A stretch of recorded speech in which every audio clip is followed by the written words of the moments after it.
Okay, so hello and assalamu alaikum. Today we have here Cambridge IGCSE Chemistry Paper 4 Theory Extended, Variant 4-2, October November 2022. Total time for which is 1 hour 15 minutes and total marks 80. So let's start. Question 1. Diamond and graphite are different solid forms of carbon. The carbon atoms in diamond and graphite are arranged in different ways. State the number of covalent bonds each carbon atom has in diamond. So each carbon forms four double bonds wherever it is. And in diamond 2, it has a tetrahedral hexagonal arrangement. Each carbon atom is arranged like this with four others. So, four covalent bonds for each carbon. State the term used to describe the structure of diamond. So, we have this question is basically about giant molecular structures in the chapter periodic chemical bonding. Sorry. So, the giant covalent structure of diamond, we know for diamond, silicon oxide, and graphite. Name an oxide. So again, name an oxide that has a similar structure to diamond. So almost identical structures of silicon oxide and diamond. Just that silicon oxide has two different kinds of atoms, which is denoted by their different sizes in a diagram. But diamond is made up of carbon. Describe the arrangement of atoms in graphite. So graphite has layered arrangement of atoms arranged in layers,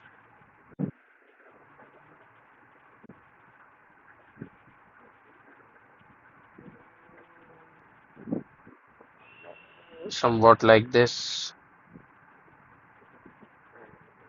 They're arranged in layers. The layers can slide over each other, and there are delocalized electrons. So this is a hexagonal arrangement.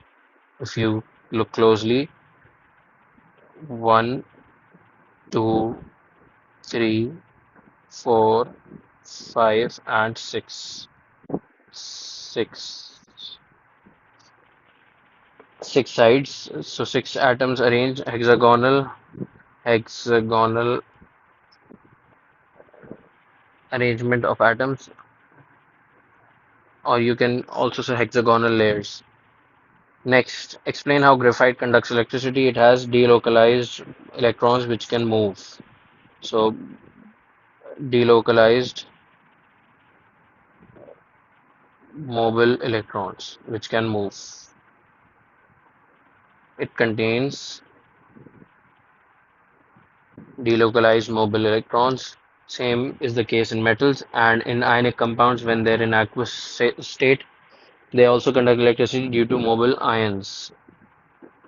Buckminster fullerene is a simple molecular form of carbon.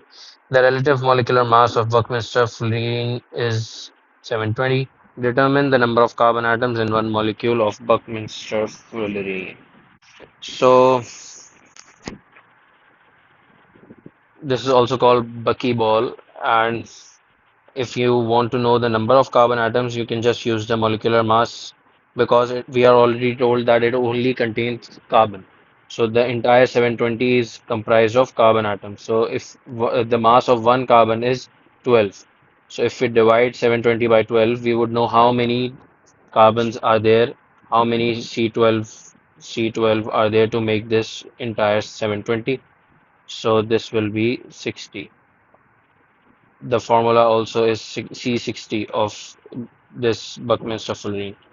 All forms of carbon burn to produce carbon dioxide. Name the substance used to test for carbon dioxide. So we know this is lime water. It gives a white precipitate, or you can say it turns milky with carbon dioxide.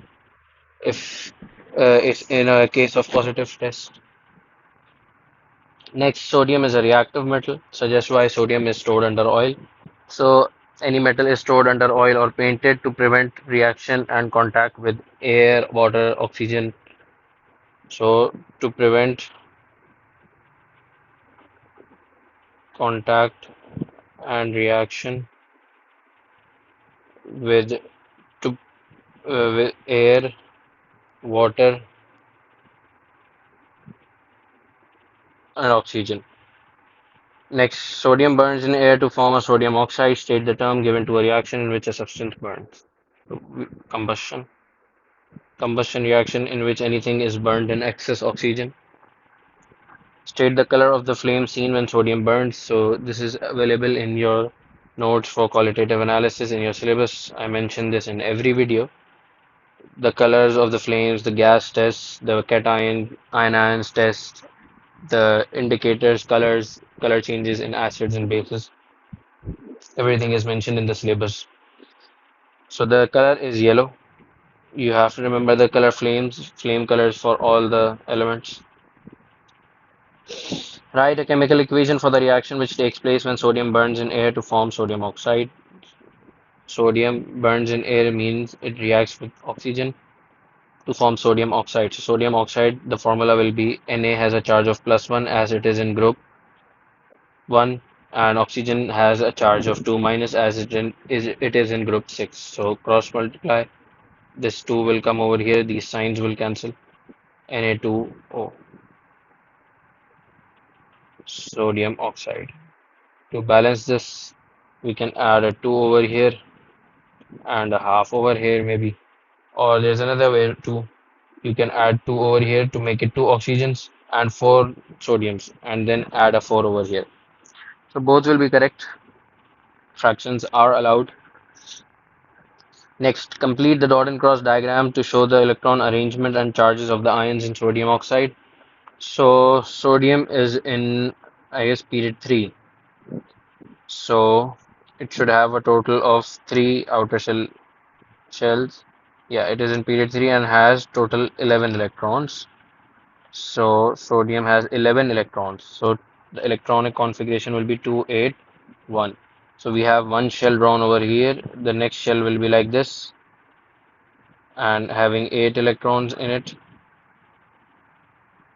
And the last shell contains 1 electron. So this shell gives this electron, which is why it gets a plus charge. And this is the same for each sodium. So this will be the same for this sodium below as well. And the charge will also be a plus. Now what happens is each sodium gives one electron,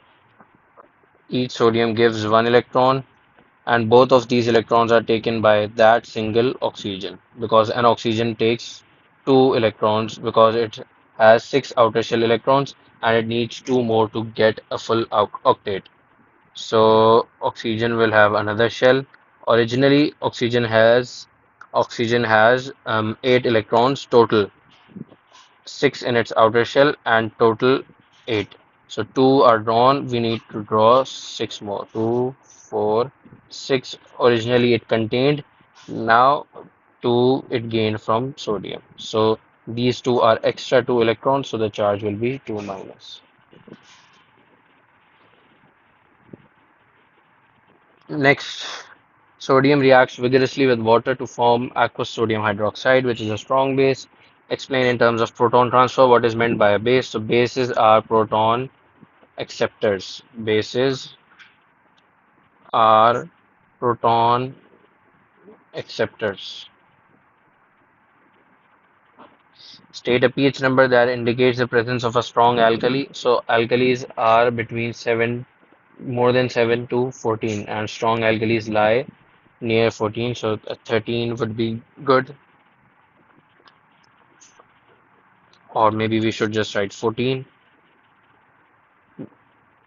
State the color of methyl orange in aqueous sodium hydroxide. So it is methyl orange is red in acid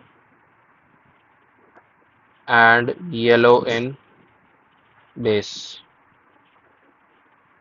And this is a base, so yellow. Next, the equation for the reaction is shown. Calculate the concentration of NaOH formed in grams per dm cube. When 0.345 gram of sodium is added to 50 cm cube of distilled water, assume there is no change in volume.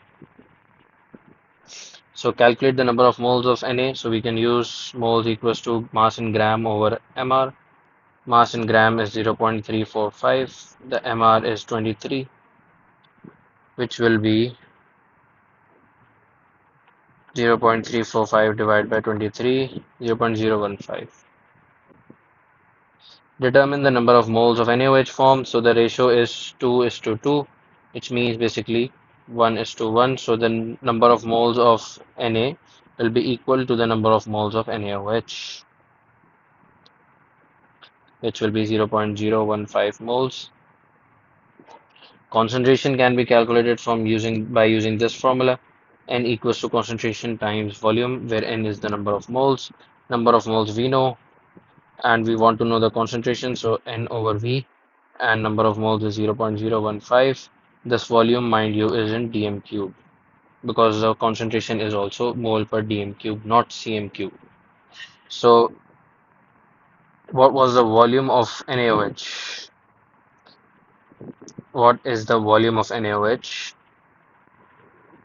We are told that 0.345 gram of Na is added to 50 cm cube of distilled water. So 50 cm cube of distilled water, so 50 divided by 1000 will give us the answer in dm cube 0.050, 0.05, 0.015 divided by 0.05, which will be 0.3 mole per dm cube.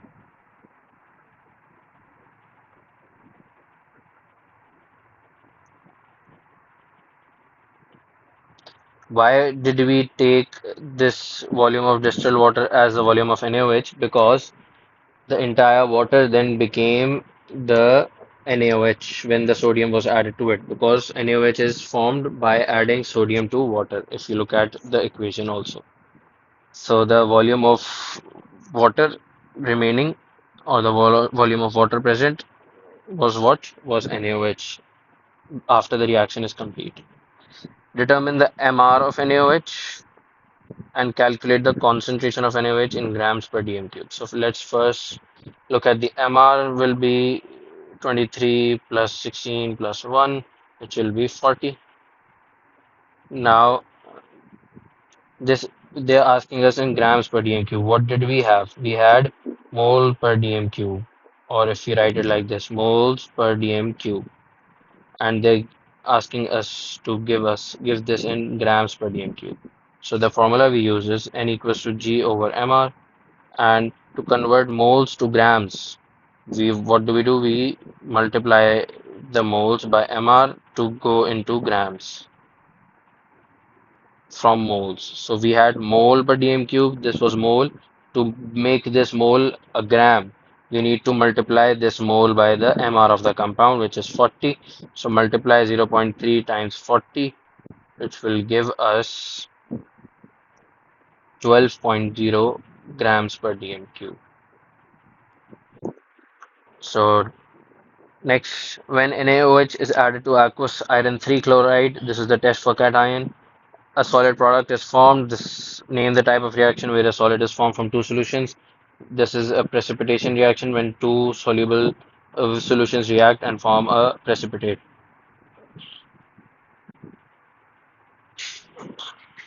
State the color of the solid product. This is what you have to remember from the test for cations. The color of iron 3 precipitate formed with NaOH is red-brown precipitate.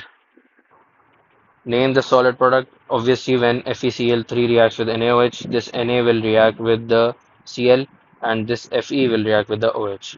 So this is iron 3 oxide, hydroxide.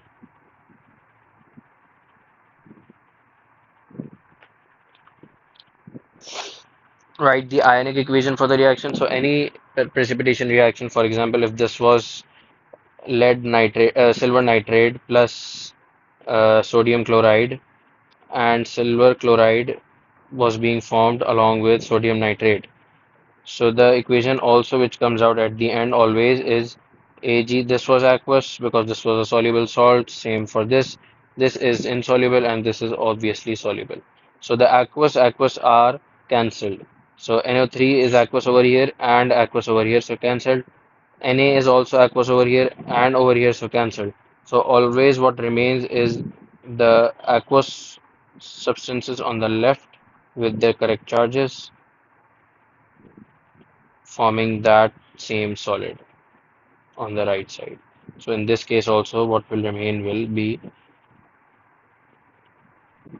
Fe3 plus, because this 3 indicates it has an oxidation state of 3 plus. It will be aqueous on the left side, plus OH minus will also be aqueous on the left side, and the precipitate formed on the right side, FeOH3 over here, because OH has a charge of minus, Fe has charge of 3 plus, so FeOH3, as OH is a radical. So, and the state symbol will be solid over here. So a good 3 marks for you. Next, sulfuric acid is manufactured by an industrial process. Sulfur is obtained from sulfur-containing metal ores, which is roasting sulfide ores. The sulfur in the ore is converted to sulfur dioxide, which is then oxidized to sulfur trioxide as shown. This is the reversible stage of the reaction. Name a metal ore which contains sulfur, zinc blend. This is no longer in your syllabus though. Describe the process which converts metal ores to sulfur dioxide. So I just told you roasting. Name the industrial process used to manufacture sulfuric acid. So the entire process is known as contact process for sulfuric acid and Haber's process for ammonia. The reaction that produces sulfur trioxide is in equilibrium. Forward reaction is exothermic. Important info. State the temperature and pressure used to make sulfur trioxide. So this is just pure recall. You just have to remember this. The temperature is always used as 450 degrees Celsius, and the temperature is 1 to 2 atm in this case, and 200 atm when manufacturing ammonia. So the catalyst used is V2O5, or you can write vanadium 5 oxide. Describe two features of an equilibrium. The rate of forward reaction is equals to the rate of backward reaction.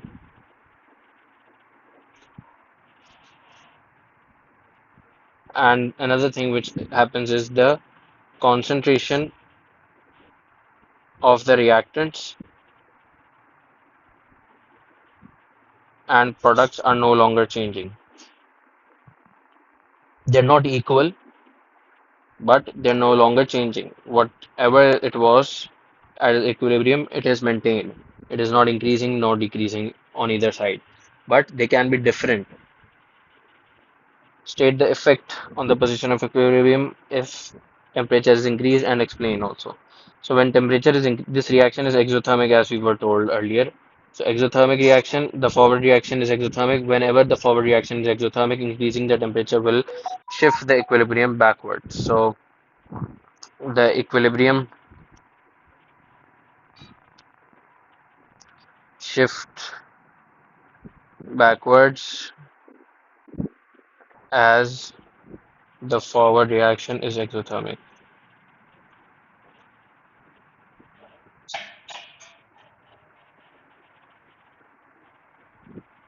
Next, the pressure is increased.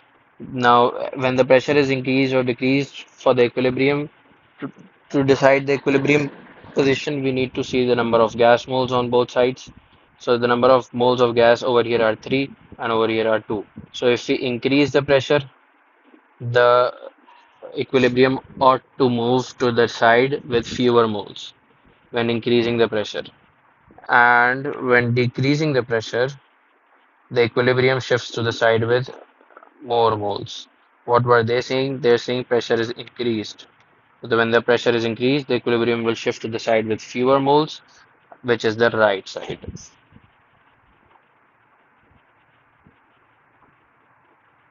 Equilibrium shifts towards right as fewer moles of gas are present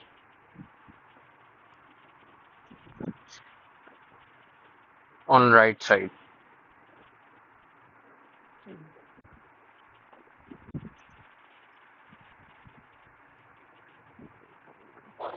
Next, explain in terms of particles what happens to the rate of reaction when the temperature is increased. So the rate of reaction is regardless of the equilibrium. The rate always increases when the temperature is increased. As the kinetic energy of the particles increases, the more particles or a higher proportion of particles have energy equal to or above the activation energy being the energy, minimum energy needed for the particles to react. So when more particles have higher activation energy, more particles have energy equal to the activation energy, then the reaction is faster as there are more collisions per second. So first of all, we state that the rate increases because particles have higher kinetic energy and they move faster. So the collision frequency, which means the number of collisions per second, increases and there are more successful collisions.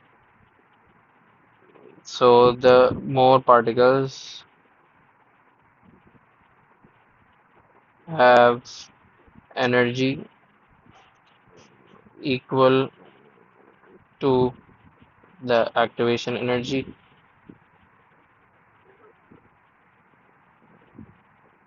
more effective collisions,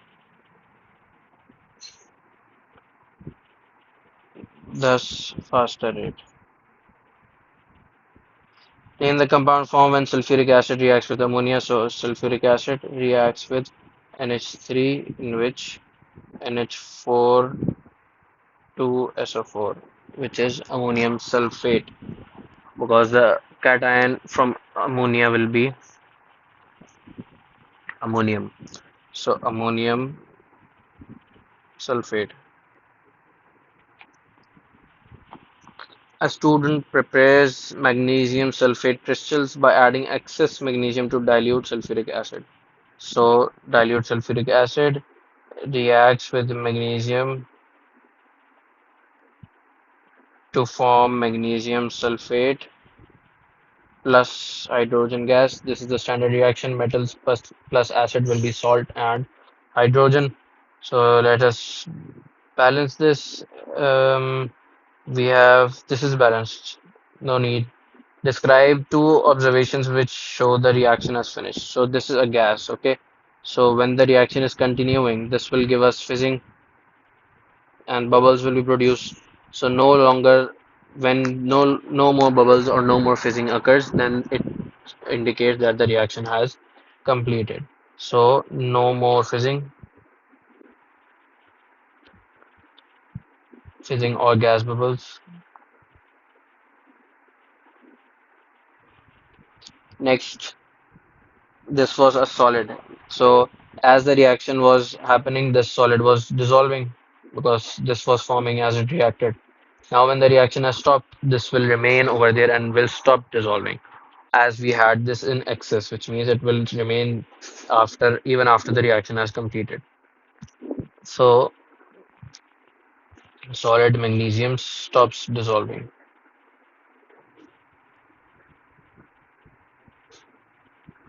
The excess magnesium is removed by filtration. State the general name given to a solid separated from a solution by filtration. So this is the filter paper, and this is when the solution is passed through the liquid solution is corrected over here, and the solid remains over here, which is called the residue.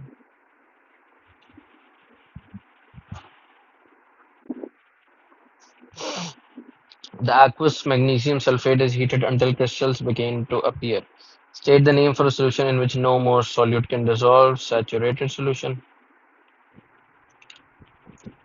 Suggests why more crystals of magnesium sulfate appear on cooling, because as the temperature decreases, the solubility decreases. The ability to dissolve decreases. of magnesium sulfate crystals solid decreases. So saturated solution is a solution in which no more solute can dissolve at a fixed temperature. Because if we change the temperature, the solubility properties will change. Now, an equation is given in which the hydrated magnesium sulfate is heated to form anhydrous magnesium sulfate plus water. So, name the term given to crystals containing molecules of water. So, they have absorbed water, and this water is called water of crystallization. And the crystals are given the name hydrated crystals. Now, we have calculations. The student heats a sample of magnesium sulfate hydrated and finds it has lost this much moles and has this many moles remaining of magnesium sulfate. Now determine the value of X. So MR of magnesium sulfate can be seen from the periodic table. 24 plus 32 plus 64.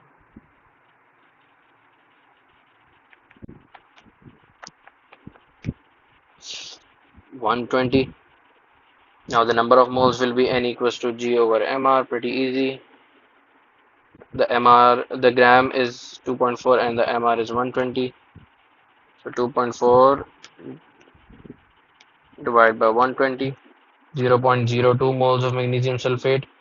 And if we look at the ratio over here, the ratio of magnesium sulfate to water is X. And we know how many moles of magnesium sulfate are formed, 0.02. And how many moles of water are formed, we are given in the question, 0.14. So normally we know this ratio and we have to calculate something over here. But now they have made this unknown, the ratio. So if one forms X, one magnesium sulfate forms X, 0.02, or maybe we should write it like this to make it easier to understand. If 0.02 forms 0.14 moles, 0.14 moles, then how many moles will one magnesium sulfate form? Because the mole ratio in the equation is 1 is to X. So X will be 0.14 over 0.02, which is 7. So the X value of X is 7. 7 molecules of water. If the student uses dilute nitric acid instead of sulfuric acid, the salt formed is magnesium nitrate. Write the chemical equation for the reaction when solid magnesium nitrate is heated. So the standard decomposition equation, when it is heated, the oxide of the metal, nitrogen dioxide, the brown gas, and oxygen gas is released. Similarly, if this was magnesium carbonate, and we'll have to balance this as well, wait. Only the oxide and carbon dioxide is formed. Now to balance the above equation, we have two nitrogens on the left, so two nitrogens on the right. Now we have six oxygens on the left, and we have 2 to the 4, 6. We have seven oxygens on the right. So to reduce this from 7, we to 6, we make this half. So now we have how many? One oxygen over here, as half multiplied by 2 will be 1, and four oxygens over here, and one oxygen over here. So it's total 6, and over here also 6. So this is fine. It will be maybe different to the marking scheme, but it is correct chemistry mathematically.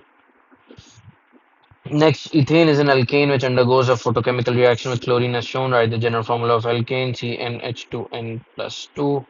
State why this reaction is a photochemical, because it requires UV light, UV rays or UV light. It requires UV light. This reaction at atom of hydrogen is just replaced with the chlorine. So this is substitution.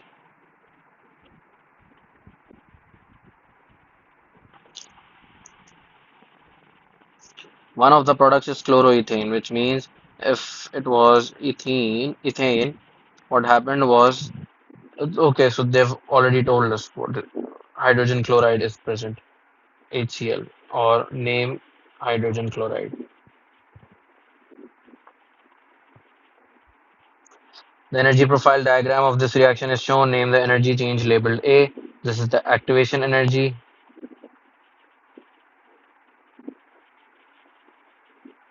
This is the activation energy. Name the energy change labeled B. This is the enthalpy change. You should be remembering the labelings on the diagram, energy profile diagram. And this is an exothermic reaction because the arrow is pointing downwards, which means that the uh, enthalpy change is negative and that the energy of products is lower than the energy of reactants. So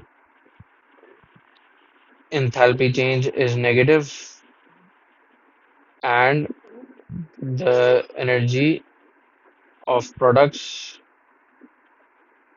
is lower or lesser than energy of reactants. Next, the equation is shown, the energy, the bonding are shown, and the bond energies are shown. We have to, what do we have to calculate? The energy change in this reaction. So energy change is the energy absorbed over here, energy absorbed, and minus the energy released over here, which will give us the enthalpy change or the energy change for the reaction. Energy needed to break bonds. So the bond breaking occurs on the left side. So the we have a carbon-carbon bond, and we have one, two. So the carbon-carbon bond energy is 350. So the total energy needed to break the bonds is all the energy absorbed on the left side, sorry. So carbon-carbon energy 350 and 1, 2, 3, 4, 1, 2, 3, 4, 5, 6, 6 hydrogen carbon bonds. So 410 times 6 plus 1 Cl bond, so 250, 240. And all of this, so okay, we just need the energy needed to break the bonds over here. So 350 plus 6 times 410 plus 240, 3050 is the correct answer.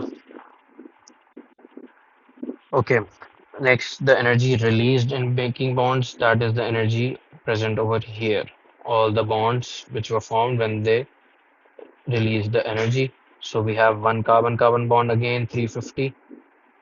So 350 plus 1, 2, 3, 4, 5 carbon hydrogen bonds, 410 times 5 plus 1 carbon chlorine bond, which is 340, plus 1 hydrogen chlorine bond, which is 430.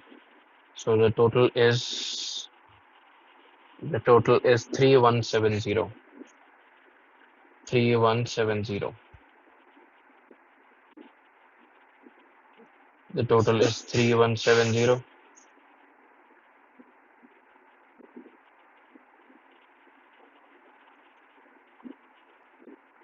Determine the energy change in this reaction.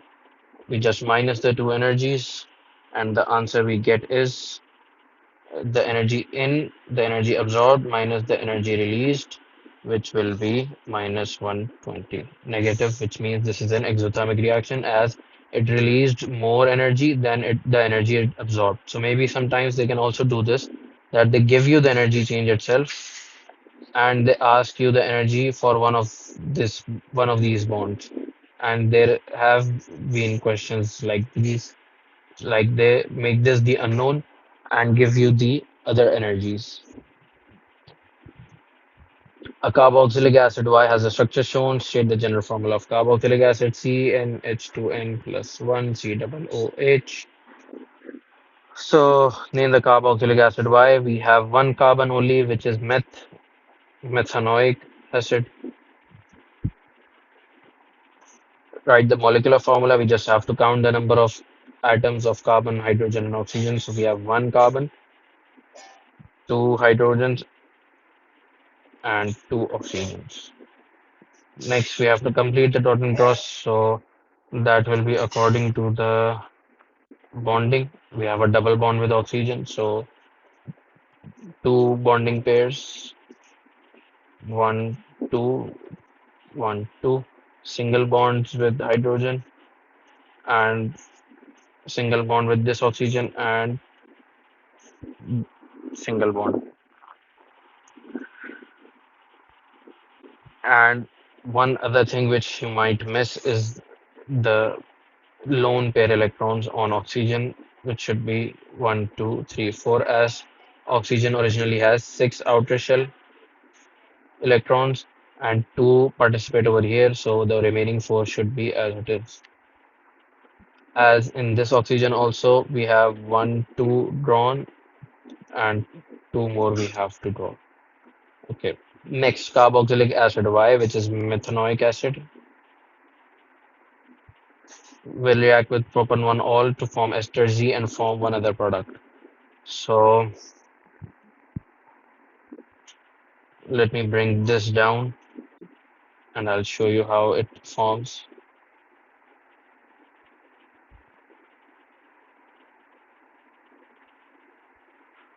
So this is the acid. What happens now is we have the propanol. Okay. So three carbon atoms. So the structure will be like this. Propan 1 all means it has OH group on the first carbon atom. So OH and H. What will happen is the OH from the acid and the H from the alcohol come to form water, and this carbon then joins directly with this oxygen of the alcohol. Okay, so if we draw it completely, it will be C, or let's draw the acid part with black, COOH. The double bond oxygen carbon is always where the acid is, and this is the ester linkage joining to the propanol again. These are all hydrogens, so this is the ester form. This is the ester form. Now, the name the name is given first. The alcohol part is written. This contains three carbon atoms. So this will be propyl, and this contains only one carbon. So this is methanoate. This is the standard way of naming it. So propyl methanoate. Name the other product form when the carboxylic acid reacts. This is water, H2O, as this is condensation polymerization. Name an ester which is a structural isomer of ester G, which means that it contains the same number of carbon and same number of hydrogens. So if this is propyl methanoate, what if it was methyl propanoate?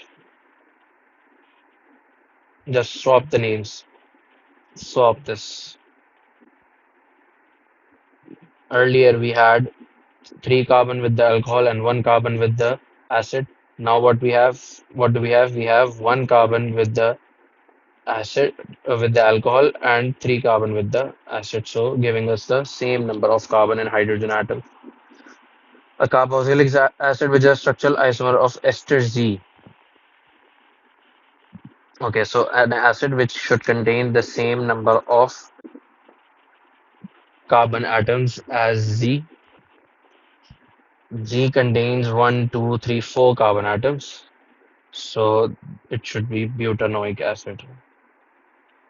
Butan means four carbons, and if we draw it, COOH, H is over here, 3. Now, how many H do we have? We have one, 2, 3, 4, 5, 6, 7, 8 H's, and one, 2, 3, 4 obviously carbons and 2 oxygens. As for ester Z has one, 2, 3, 4 carbons 1, 2, 3, 4, 5, 6, 7, and 8 hydrogens and 2 oxygens. So this is not entirely correct because it does contain the same number of carbon and hydrogen and oxygens, but it does not contain the same functional group. This is an ester functional group. COO, like this is a ester functional group, and this is a carboxylic acid functional group. So they're not isomers. I don't know why they would write it like this. This is not correct chemistry. So, but at your level, you wouldn't be able to distinguish because you don't study ester functional group separately. So you just have to know that same number of carbon and hydrogen atoms is what you need. So if you shortlist it by having the same number of carbon atoms, of course, which is obvious, it should be butanoic acid, and the number of hydrogens you can count and confirm. So we have completed the paper. Thank you, Jazakallah.